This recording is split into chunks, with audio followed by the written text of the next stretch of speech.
오늘 3부 헌신 예배는 교사들 주관인데 총신대학교 총장 박성경 목사님 모실 텐데 오늘 많은 은혜를 기대합니다. 많이 참여해 주실 수 있기를 부탁드려요. 말씀 봅니다. 시편 138편 1절부터 5절까지 함께 보도록 할게요. 시편 138편 1절부터 5절, 제가 먼저 1절을 읽을게요. 내가 전심으로 주께 감사하며 신들 앞에서 주께 찬송하리이다. 내가 주의 성전을 향하여 예배하며 주의 인자하심과 성실하심으로 말미암아 주의 이름에 감사하오리니 이는 주께서 주의 말씀을 주의 모든 이름보다 높게 하셨습니다. 내가 간구하는 날에 주께서 응답하시고 내 영혼에 힘을 주어 나를 강하게 하셨나이다. 여호와여, 세상의 모든 왕들이 주께 감사할 것은 그들이 주의 입의 말씀을 들음이오며 함께 그들이 여호와의 도를 노래할 것은 여호와의 영광이 크심이니이다. 아멘. 할렐루야. 양해를 좀 구할까요? 우리 제자반 숙제 검사를 좀 하려고 그랬는데 제자반 한번 일어나 보실래요? 제자반 한번 일어나 보세요. 네. 얼마나 제가 잘 가르치고 있나 한번 제가 한번 숙제 하셨어요? 네. 오늘 감사주일을 맞이해서 내가 여러분에게 드린 숙제는 감사는 땡땡이다. 감사는 땡땡이다. 우리 제자분의 고백을 듣고 싶어서 오늘 잠깐 불러 세웠습니다. 우리 김은옥 집사님, 감사는 뭐다? 감사는 비움이다. 그렇죠. 감사는 덜어내도 모자람이 없는 영적 신비를 체득함이 바로 감사죠. 비움이다. 좋습니다. 우리 김재희 집사님, 감사는 뭐다? 표현이다. 표현하는 거죠. 그냥 생각만 하는 거는 입 다물고 있는 건 감사가 아니에요. 감사는 표현이 될 때에 감사스럽죠. 그래서 표현된 감사만이 양과 질의 가치가 결국 믿음의 사이즈가 될 수 있는, 그렇죠? 자, 그럼 이경미 집사님, 마중물이다. 네, 마중물이다. 적은 것을 내주고 많은 것을 거둘 수 있고 얻어낼 수 있음에 마중물이다. 숙제들 잘 하셨네요. 우리 유순섬 집사님 어디 계세요? 예, 감사는 훈련입니다. 예, 감사는 훈련이죠. 반복 지속적으로 되어진 훈련으로 생각보다는 몸이 먼저 반응케 되어지는 게 감사해요. 좋은 고백입니다. 그 다음에 우리 홍선혜 집사님이 어디 계세요? 감사는 네? 삶이다. 네, 삶이다. 감사는 삶이죠. 이론이나 논리가 아닌 구체적으로 실천되어지는 삶이 진짜 감사거든요. 그렇죠? 자, 그럼 또 물어볼까요? 우리 고효진 집사님 어디 계세요? 네. 감사는 기억이다. 과거는 감사로 기억되어지고 현재는 감사로 표현되어진, 그렇죠? 감사는 기억하는 거예요. 자, 우리 천명호 집사님 어디 계세요? 이층에 계세요. 감사는 습관이다. 그래요, 맞아요. 감사는 습관이죠. 습관적 감사가 이끄는 삶은 분명한 평안과 풍성한 자족이 따라올 겁니다. 그럼 마지막으로 한 분만 더 여쭤볼게요. 김정원 집사님, 감사는 뭐다? 행복입니까? 행복하십니까? 네, 그렇죠. 감사는 행복이다. 좋은 고백입니다. 따라서 앉으세요 이제. 감사는 총체적으로 기쁨이며 인격이며 사랑이며 믿음의 사이즈를 나타내는 지표가 된다고 말할 수 있어요. 부부도 마찬가지고 부모 자식 간에도 마찬가지죠. 우리가 당연히 누리고 있는 것들에 새롭게 감사하고 당연하게 생각했던 것들을 당연하지 않은 듯 그저 황송하고 고마운 마음으로 받아 누릴 수만 있다면 우리는 오늘보다 훨씬 더 행복한 내일을 마주하지 않겠습니까? 그러니까 감사하려고 마음만 먹으면 세상 감사할 것 천지입니다. 많은 불평하고자 마음 먹으면 세상은 온통 불평거리로 천지가 될 겁니다. 그러니까 감사도 불평도 행복도 불행도 모두 다 내 마음이 만들어내는 결과물이다 이렇게 말할 수 있어요. 그리스도인이 감사는 환경과 조건을 뛰어넘는 절대 감사, 무조건 감사, 한평생 감사가 될 때에 우리를 우리답게 가장 더 나아가서 그리스도인답게 영적으로 성숙하게 만들어갈 것을 확신합니다. 오늘은 특별히 나를 정해서 감사의 절기로 오늘 우리는 하루를 보냅니다. 자, 그럼 오늘 본문에 좀 접근을 해보면 1절에 들어가 보면 다윗은 자신의 지나온 인생 여정을 돌아보면서 하나님의 크고 놀라운 은혜와 완전하고 신실한 보호하심에 따릅시다. 전심으로 감사. 그렇죠. 우리의 감사는 조건적이고 제한적이고 그리고 우리는 부분적인 감사를 하고 있죠. 어떤 건 감사한데 어떤 건 감사하지 않은. 어떤 날은 감사했는데 어떤 날은 불평으로 가득한. 자 보세요. 블레셋과의 전쟁에서 골리앗을 넘어뜨린 후 그로 인해서 왕권의 위협을 느낀 나머지 사울은 다윗을 죽이려고 자객을 보내고 단창을 던지죠. 그래서 다윗은 혼비백산에서 10년 동안 사울의 칼날을 피해 다녀야만 했습니다. 그러나 긴 세월 굴곡을 이겨내고 마침내 하나님의 보호하심과 돌보심으로 인해서 다윗은 이스라엘 두 번째 왕위에 오를 수 있게 됩니다마는 그런데도 불구하고 다윗은 왕위에 오른 후에도 블레셋, 암몬, 가나안 원주민들과 혹은 이방 족속들과 끊임없는 전쟁을 치러야만 했습니다. 그는 화살과 창칼이 날아드는 격전지에서 하나님의 은혜가 없었다면 전쟁에서 승리할 수도 살아남을 수도 없었다는 사실을 익히 깨달았기에 아무리 극심한 환난을 겪을지라도 방패와 산성되어서 자신의 생명을 지키고 보호해 주신 하나님의 은혜 앞에 전심으로 감사합니다. 감사합니다. 이렇게 찬송을 드리고 있는 거죠.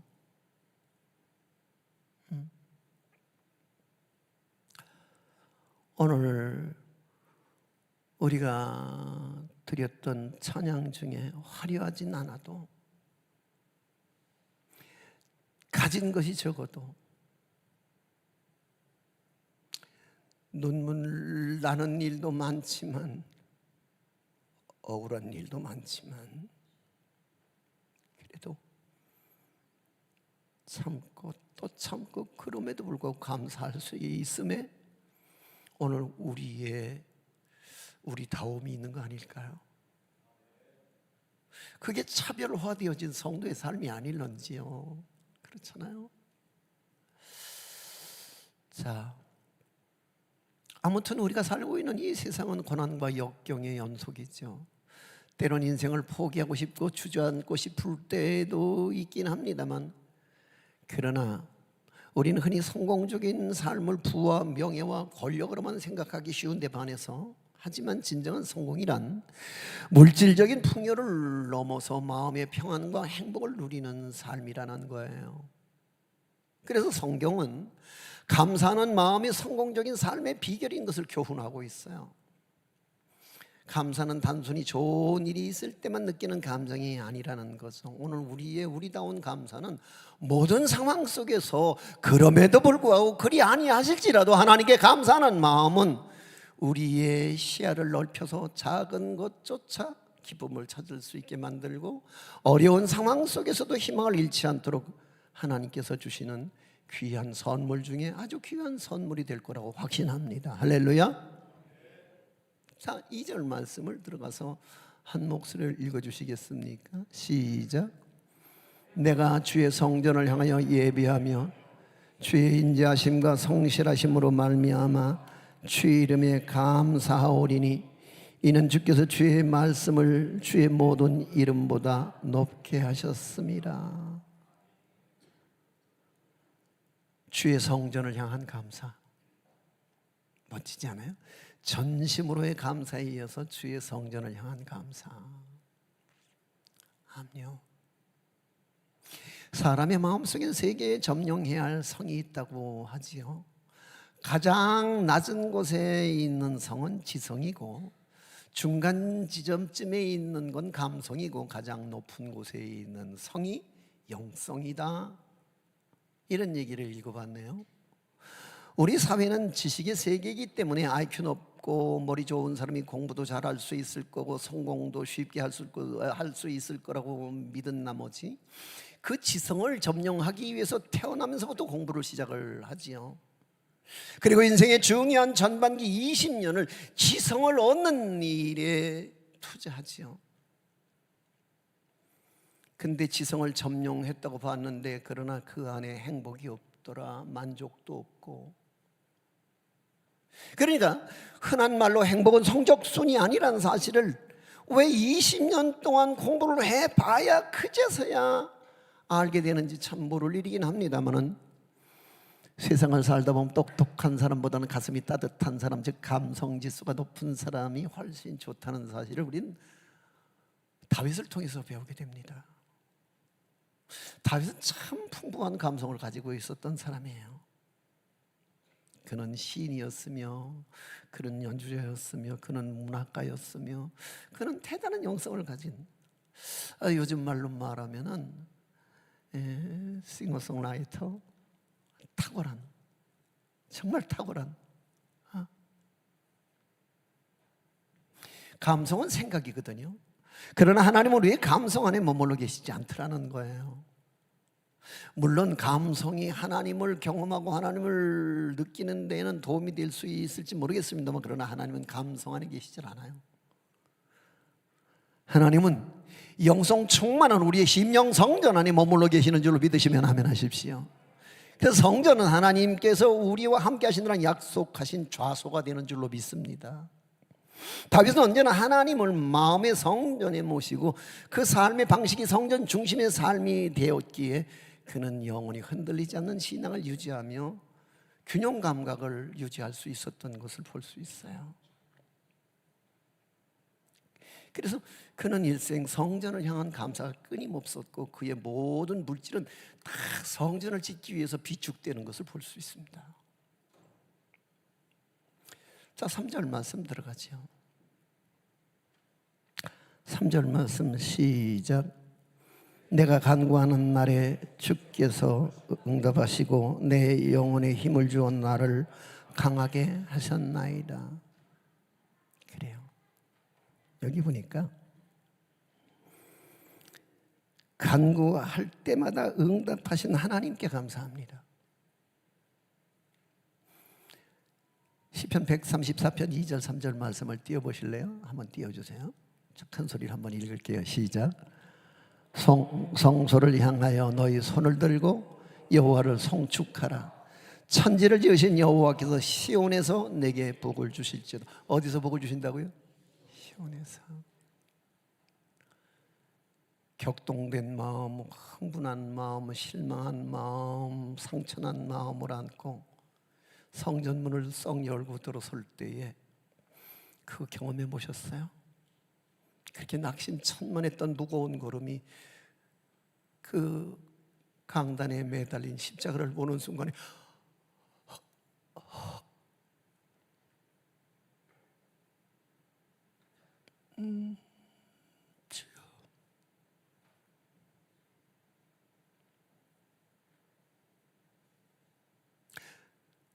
왜 눈물 날 일이 없겠습니까?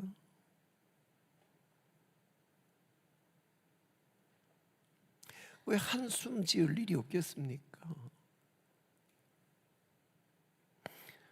우리 135편 2절 3절을 한 번 더 읽어보도록 할게요. 시작.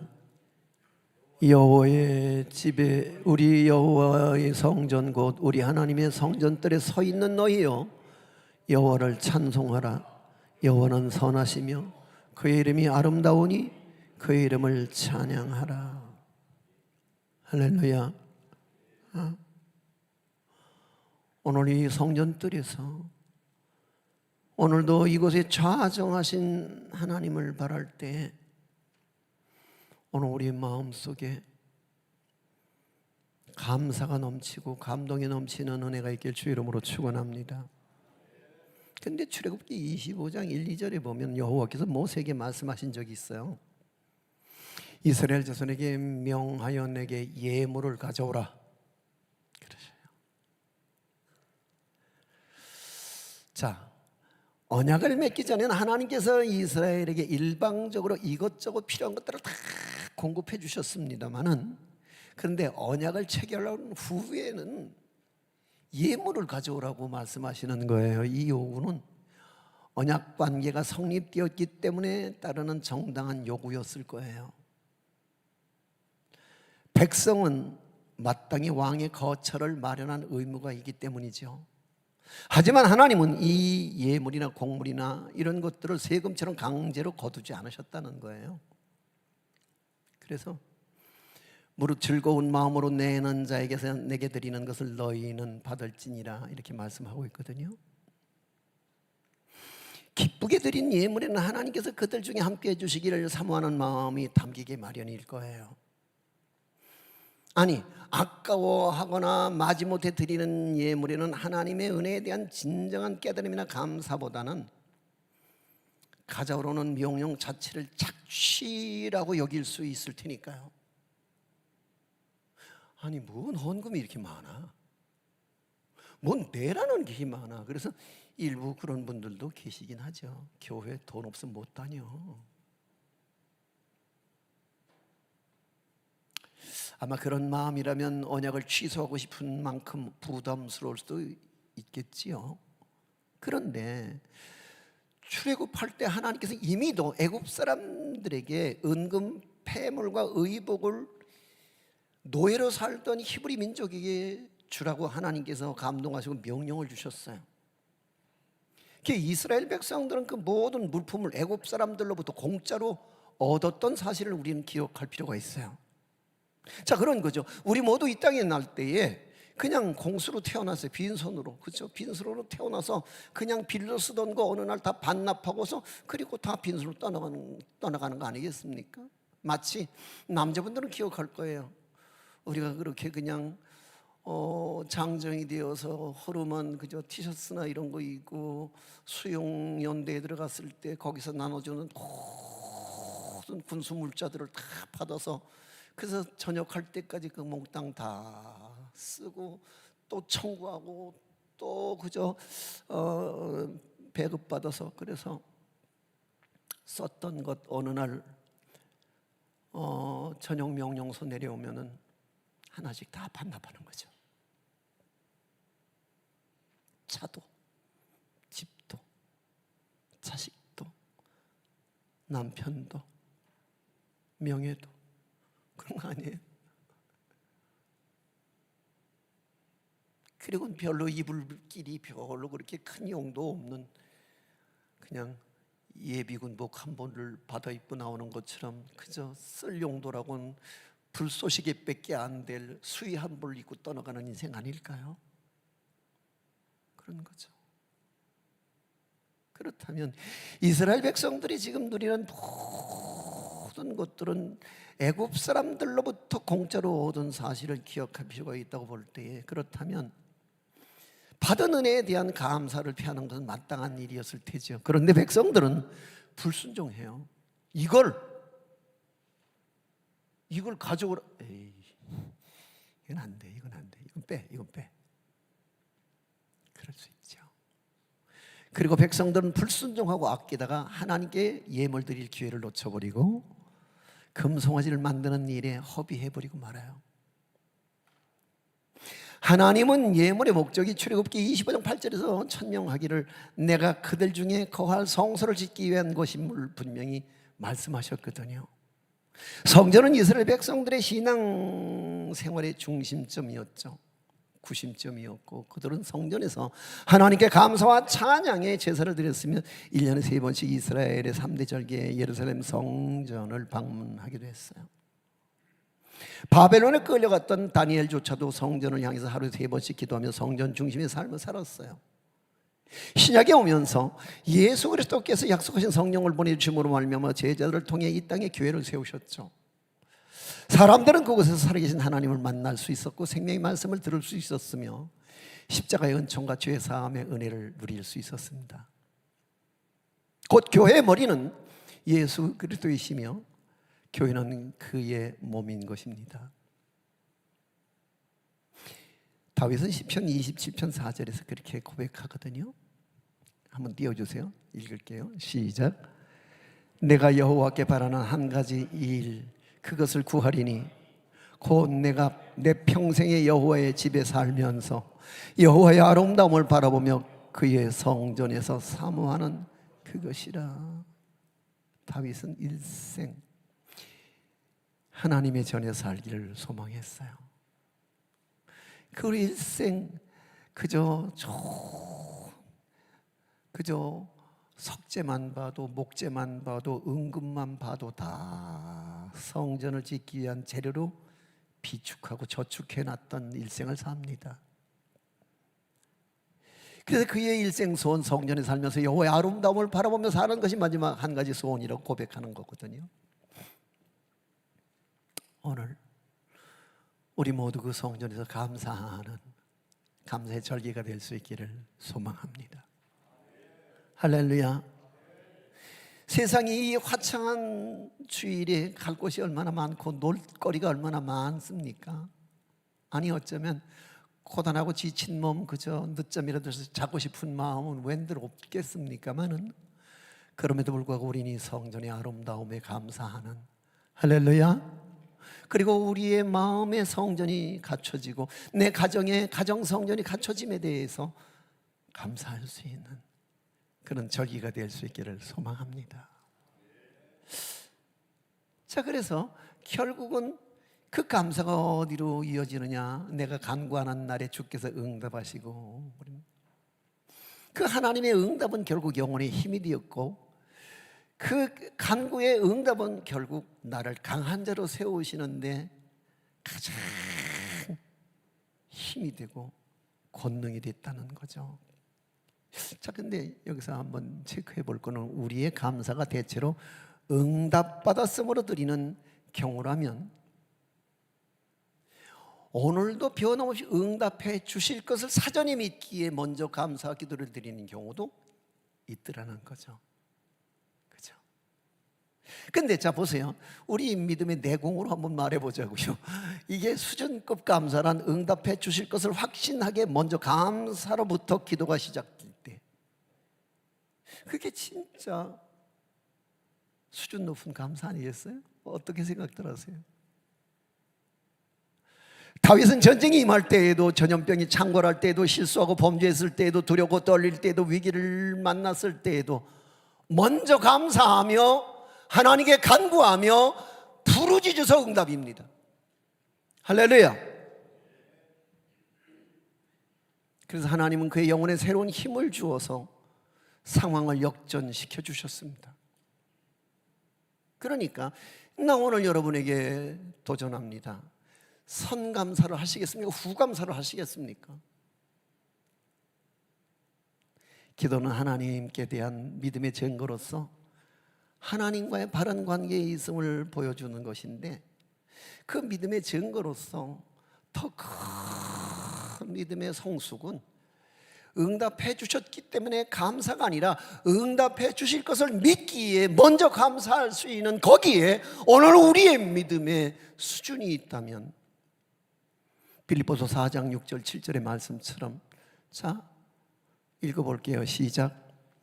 아무것도 염려하지 말고 다만 모든 일에 기도와 간구로 너희 구할 것을 감사함으로 하나님께 아뢰라. 그리하면 모든 지각에 뛰어난 하나님의 평강이 그리스도 예수 안에서 너희 마음과 생각을 지키시리라.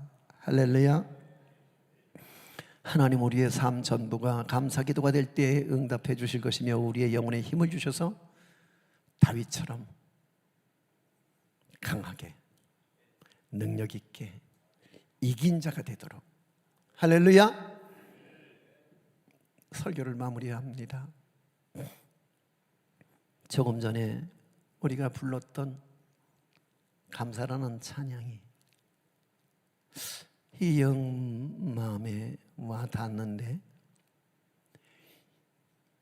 이후에 저희가 부를 찬양도 은혜라는 찬양인데, 이 또한 우리가 찬송가를 그냥 뒤로 밀쳐놓고 CCM을 부르는 것이 예배 도중에 마땅할까라고 하는 데 있어서 제게 질문하는 분들도 계세요.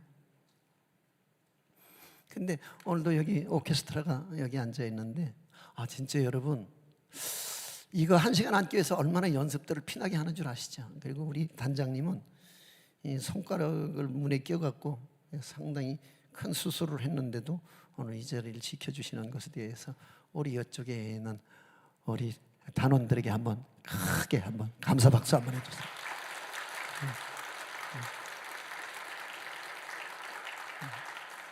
네.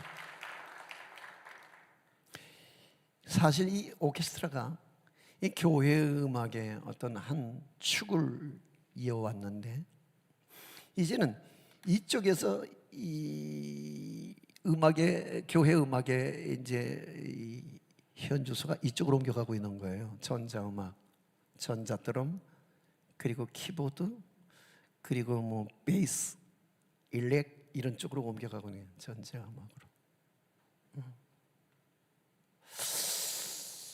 고민스럽죠.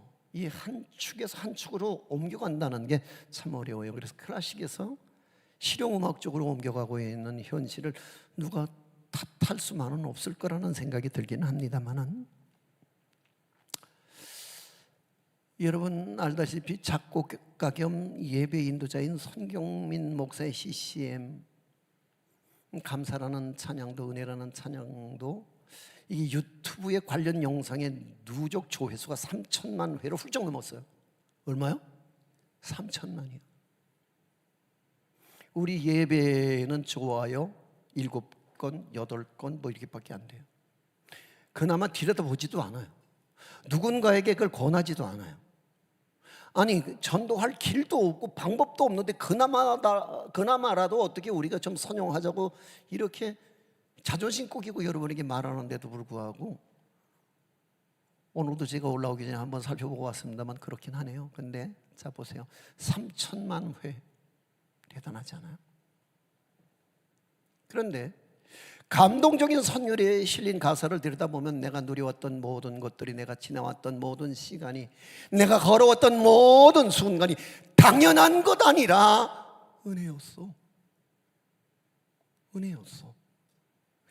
이런 가사가 특히 민생의 어려운 시기를 힘겹게 버티는 크리스천들에게 따뜻한 위로를 선물하기에 충분할 거라고 믿어집니다. 그런데 이 찬양은 손 목사 자신의 삶에서 비롯된 신앙 고백이기도 한 거죠. 그의 유년 시절 아버지가 가정을 버리고 떠나가면서 깨진 가정에서 빚까지 떠안은 어머니는 빚쟁이에게 쫓겨서 1년에 4번씩 이사를 다닌 적도 있었고, 어린 나이에 어머니 고된 짐을 덜어드리고 싶어서 초등학교 4학년 때 신문 배달을 시작으로 해서 구두 닦기도 하고 주유소, 목공소를 돌며 끊임없는 아르바이트를 할 수밖에 없었는데, 이제 세 아이의 아버지가 된 지금 비록 화려하진 않아도 정결하게 사는 것, 가진 것이 적어도 감사하며 사는 삶, 기도하며 주 뜻대로 사는 삶이 진정한 행복임을 믿고 우리 자녀들에게, 그리고 자기 자녀들에게 그걸 고백하고 있습니다.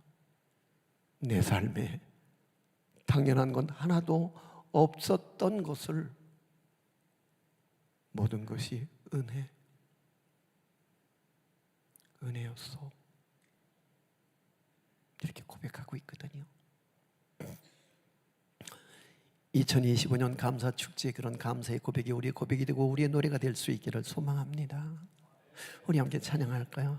은혜, 모든 것이 은혜였어.